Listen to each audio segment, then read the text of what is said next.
A very good evening. You're watching News 9 with me, Akshita. And first up, in Udupi's Manipal Madhav Pai Memorial Degree College, a female python was caught in the campus.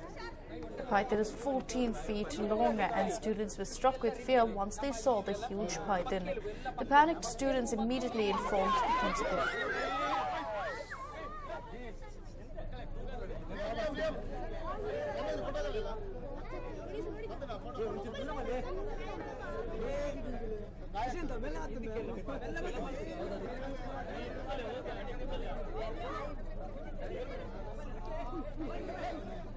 And this huge snake was caught in this particular college. Snake expert Guru Raj was called in to get hold of the python, and the snake will now be released in Siddhapura or Agumbe forest.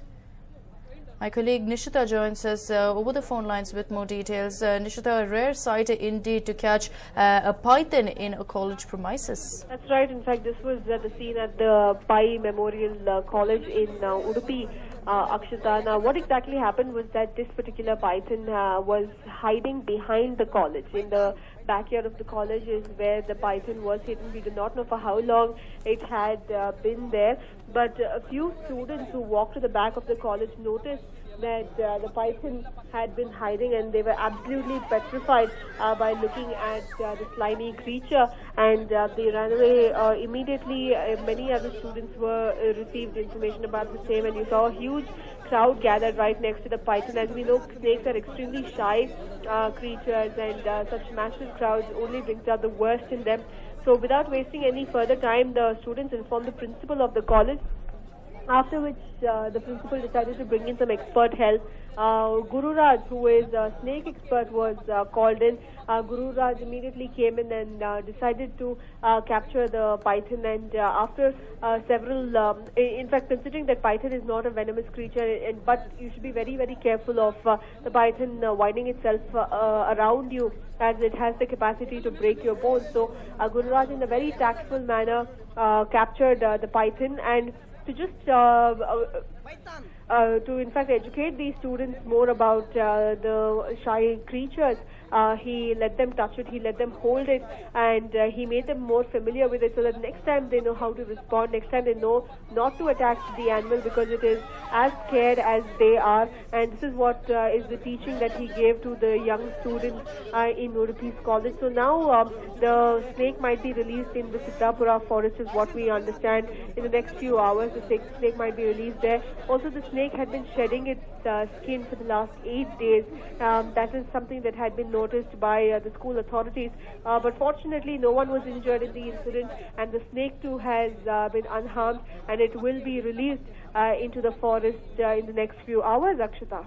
Right, Anish, what is definitely heartening to see is that these students did not panic and tend to go ahead and attack the snake as well. But thank you so much for joining us with all those details. Of course, this particular python was caught in the college premises, was found in fact hiding behind a shed. The students immediately warned the principal, and an expert was called in to go ahead and take the snake out. It was a python, a female python, which was in fact nearly 14 feet long.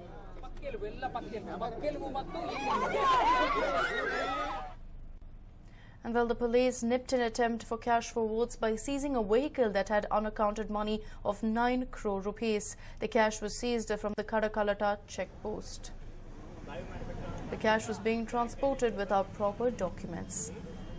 Well, in fact, only yesterday they had seized lakhs of rupees, and now we understand that about 9 crore rupees was seized from 2 drivers in Chikori. This was at a checkpost, is what we understand, and what you see there are those boxes filled with cash. The initial response of all these people is that they were transporting the money on behalf of a bank, but the fact that they did not have the necessary documents for the same is what led to a lot of questions, and then it occurred to them that yes, this is yet another cash for votes scam. We have to keep in mind that Chikodi is going into by-polls tomorrow, and keeping that in mind, there is a huge check being conducted by the police as well as the Election Commission to ensure that no money is distributed and that it is a fair and free election process. But it looks like several political parties are making an attempt to sneak cash in and distribute those to the voters. But of course, the police managing to nab such an act and have seized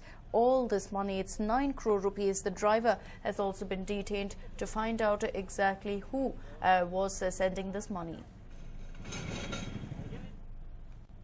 And well, the Supreme Court today questioned why self-proclaimed godman Nityananda had any objection to undergoing a potency test. The Supreme Court bench, headed by Justice Ranjana Prakash Desai, requested Nityananda to cooperate with the probe and undergo the required procedure. He also highlighted that without the potency test, the investigation will fall apart. Remember, Nityananda had moved the apex court against the High Court order to order a potency test. And of course, the Supreme Court going ahead and demanding answers from the self-proclaimed godman. They have questioned if Nityananda is innocent, if he claims, if in fact there's any truth to what he claims, that he is sexually inactive. What is the harm in undergoing a potency test? The Supreme Court has also requested Nityananda to cooperate with the probe, and in order to reach an end, in order to ensure that this particular investigation reaches its logical end, they have requested that Nityananda cooperate and ensure that the potency test is done, because it plays a key role in putting an end to this particular case. And of course, the Supreme Court, remember, a couple of weeks back had stayed this particular issue. Today, in a fresh hearing, has gone ahead and demanded answers from Nityananda. So it looks like, in all likelihood, if there is going to be a verdict from the apex court, it will be to undergo their potency test so that this particular case can be closed once and for all. Well, it's a massive protest in support of the 362 KAS probationers at Freedom Park. Traffic snarls were witnessed in and around Freedom Park today.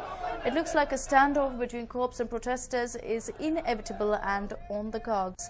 H.D. Kumaraswamy arrived a little while ago. The rally has in fact started off. They are currently at Freedom Park, but the police have warned the protesters and said that they will not be allowed to stage a protest march which was planned from Freedom Park to Vidhana Sauda. The probationers, who have been protesting since June 19th, may go ahead and also take up the legal route. They have been talking about the same for quite some time, but H.D. Kumaraswamy ensuring that he lends the necessary support to this group, and a huge number of people have now gathered. It has led to quite a bit of chaos on the roads right outside Freedom Park. It is understood that huge groups of people are now coming together at Freedom Park, and that's what's led to traffic snarls. So if you have to pass by this particular area, yes, it is a weekday, so there is a lot of traffic. Add to that, it's this chaos. So in all, a lot of traffic snarls being witnessed in this particular area right outside of Freedom Park. The police have made it very clear that they will not allow that protest march to take place, but the numbers growing, it looks like it will be inevitable that they will march to Vidhana Sauda. Meanwhile, H.D. Kumaraswamy also spoke to the gathering and said that he will ensure justice is delivered. And we also spoke to one of the protesters. He went on to tell us their demands. Let's listen. See, we are with these candidates for the past 1.5 years since the injustice started. It is totally an injustice done to the genuine candidates who studied hard, who sacrificed their whole life for becoming KAS officers. Now, for 2 or 3 candidates, or maybe even 5% of candidates who have done something wrong, we should punish those people who have done the wrong thing. But here, what is happening in Karnataka is they are punishing the students, the candidates who have sacrificed their whole life to clear this examination. What message we are sending to the youth? That is one larger question we have to ask here. And the second thing here is, these guys are struggling for more than 1.5 years. And we are with these people for nearly 1.5 years. We see them and they will lose hope. There will be a psychological burden for them, for their whole family. I am telling you, this is not just with 362 candidates. It is going to ruin the life of more than thousands of people who are associated with them. Someone from Bellary, whose mother is working as a housemaid, she became a KAS officer. Someone from Bangalore, who was an IT engineer, who quit his job and he cleared as an KAS officer. So what are we giving as an example for the future is a larger question here. And the Karnataka government, the Siddaramaiah government of the Congress party is behaving such irresponsibly that for the 1.5 years these voices are unheard. And nobody is in appropriate discussion with us. That is the larger problem we are facing here. And we still have faith that there will be justice delivered to these guys. And we hope SDPI is always there with them, and we will be there with them. Today there is a larger protest to happen, and we will walk to the Vidhan Saudha of Karnataka. And we want to say this message that there is a larger crowd with them, and we will not leave this matter to die. And we will take this to the court, and we will fight there, and we will make sure that justice is delivered to these 362 candidates. And this marks as an example for the future that somebody works hard, somebody sacrifices his life, and who cleared the examination will be delivered justice, and we will make sure that happens. And SDPI and other political parties and progressive organizations are always with them, and we will certainly stand with them. And a person who is part of the Social Democratic Party of India going ahead and speaking about their sentiment, stating they will be a part of these protests, they will help the probationers until justice is meted out.